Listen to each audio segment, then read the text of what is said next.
Assalamu alaikum. Hi, I'm Adia. Welcome to my channel where I share book reviews and occasional video essays.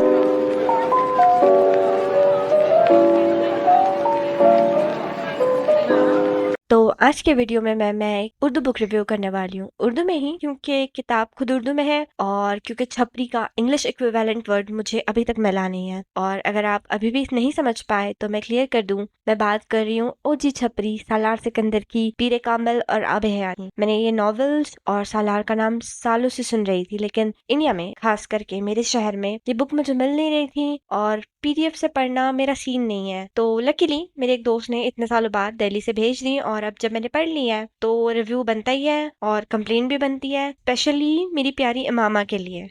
I think Peer-e Kamil South Asia की सबसे hype वाली novel है और उसका full credit जाता है ओजी छपरी सालार सिकंदर को। ये वही बंदा है जिसके लिए लड़कियां तहज्जुद तक पढ़ लेती है, लेकिन सालार का कैरेक्टर पहली एंट्री सीन से ही मुझे फुल छपरी वाइब्स दे रहा था। मतलब बंदा फुल ऑन गुरूर, बेमकसद जिंदगी, जीरो सब्सटेंस। एक चीज अच्छी थी कि अल्लाह के लिए चेंज हुआ था, न कि किसी लड़की के लिए। बट मेरे लिए आबे हयात तक तो भाई साहब बिल्कुल आइडियल मैन मटेरियल नहीं थे, बस इग्नोर करने लायक वाइब्स ही थी। लेकिन असली कहानी का हीरो तो अम्मा हाशिम थी, जो कि दिलेर, बुलंद इरादे वाली और पाकीज़ा रूह। लेकिन उसके साथ राइटर और रीडर्स दोनों ने मिलकर नाइंसाफी की। उसका कैरेक्टर साइडलाइन कर दिया, उसका सफर कंप्रेस्ड और उसे stereotypical stay at home dad wife बना दिया गया, सिर्फ कुर्बानी और इंतजार की मिसाल। इमामा का दुख, स्ट्रगल और पूरा सफर साइड पर रख दिया गया और सालार की स्टोरी स्पॉटलाइट बन गई। Half the novel Imama is missing, और जब वापस आई भी तो उसकी उसी मर्द से निकाह कर दिया गया जिससे वो कभी नफरत करती थी, इन पीरे कामिल। और in Aab-e Hayat, she is missing in the name of being in Pakistan taking care of her in-laws. Honestly, how infuriating.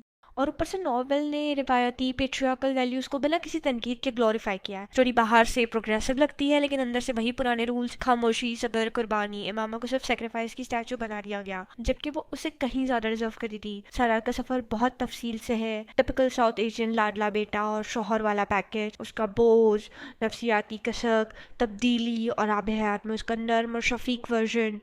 मगर इमामा वो बेटियां बीवियों वाली स्टोरीटाइप बनकर रह गई। उसका दुख और कुर्बानी सिर्फ हिंज में दिखाया गया, जैसे बस उसकी जिम्मेदारी हो। उसकी स्ट्रगल को कभी डेप्थ से एक्सप्लोर ही नहीं किया गया, यहाँ तक कि उसके बच्चों की परवरिश में भी उसका कंट्रीब्यूशन नहीं दिखाया गया। अनाया का आई डॉक्टर बनना या फिर एरिक अब्दुल्ला का उसकी अपने बच्चों की परवरिश और घर के निजाम से मुतासर होना। बस हमें ये जरूर बताया गया कि जबरील सालार के ब्रेन ट्यूमर की वजह से न्यूरोसर्जन बना और हामीन तो भाई साहब अपने बाप की जेरोक्स कॉपी ही है। ये कहानी का इम्बैलेंस मुझे बिल्कुल पसंद नहीं आया। जो औरत असल कहानी का आगाज थी उसे ही कॉर्नर में डाल दिया गया।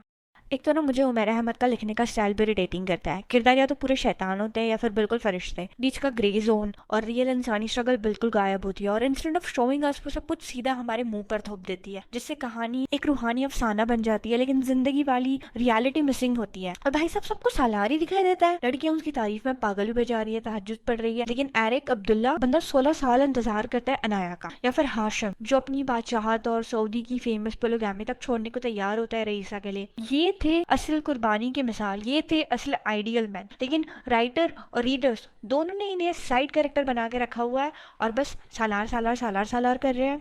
मेरी असल शिकायत फिर भी वही है, इमामा के साथ इंसाफ नहीं हुआ। वो कहानी की रूह थी, लेकिन सालार की हीरो जर्नी के नीचे दबा दी गई। उसे गहराई और बेहतरीन अंजाम मिलना चाहिए था, जो कभी मिला ही नहीं। एटलीस्ट रीडर्स इमामा को क्रेडिट दो यार, शी डिजर्व वे बेटर। खैर बस आज के लिए इतना ही। आप बताएं, do you agree with me और नॉट? आपने पीरे कामिल पढ़ी है? आपको कैसा लगा? Comment down in the below. Thank you for watching this and consider subscribing to my channel to hear me fight like this for more fictional character like Imama. Allah हाफिज and bye.